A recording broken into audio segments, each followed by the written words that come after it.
sure everyone here is pretty well versed in Twitter. I'm probably not going to say anything terribly new, but I just thought I'd talk about what my experience has been at a larger institution.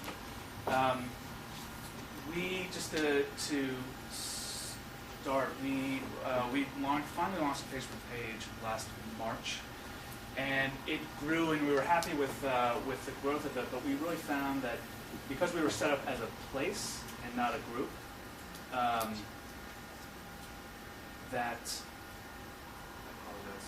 that we weren't really.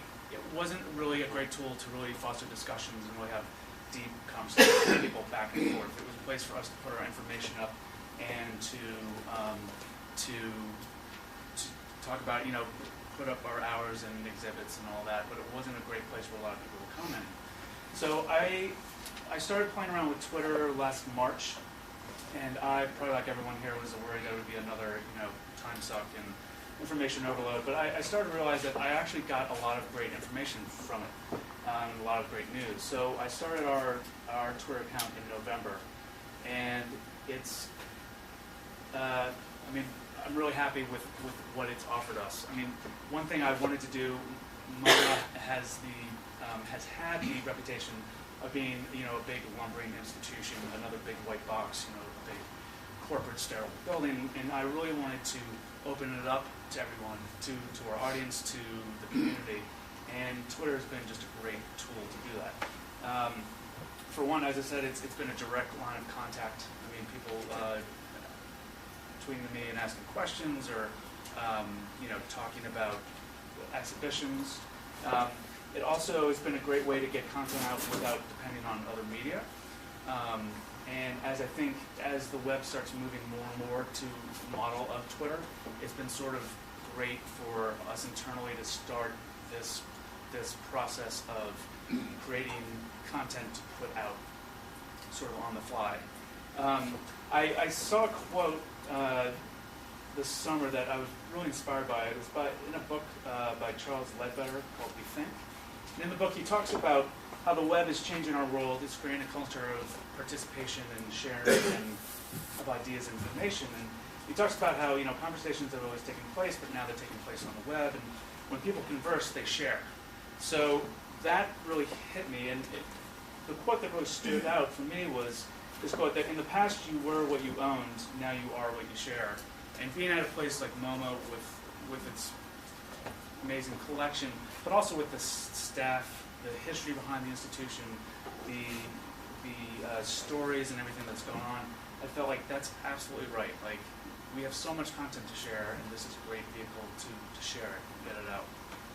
Now, who knows if Twitter will, still be the thing in a year or two, but again, it was more the process of working with us.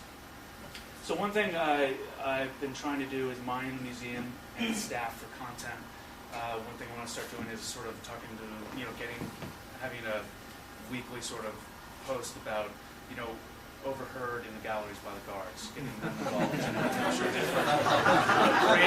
craziest thing, I'm sure the number one thing will be like, my kid could do that, which in some cases they might have a point. But two, really, I wanted MoMA to really participate in the arts community more, and not just be that crowded museum in Midtown that tourists go to. I think, and if there's been any success to our Twitter account, I'll be the first to admit that it's not necessarily me. It's MoMA has a brand name, and it's known, as the museum it is. But I think it also has a unique position in becoming or being part of the arts community. And one thing I've really tried to do, and I've gotten some positive comments about, is that I try to tweet mostly about stuff outside our walls. If it's in Williamsburg, if it's in, Long Island City, anywhere. I try to not. I don't want to just talk about what we're doing. I want to talk about what else is going out in the community, what else is going on in New York City, and I feel like that's really fostered some great conversation, and I hope it adds value to our tweeting followers. Again, my sort of end goal was that I don't want MoMA to be this one-dimensional space that people just visit. I don't want it to be another white box. I want it to add personality, have personality, and I feel like, and I hope our Twitter account has been that way.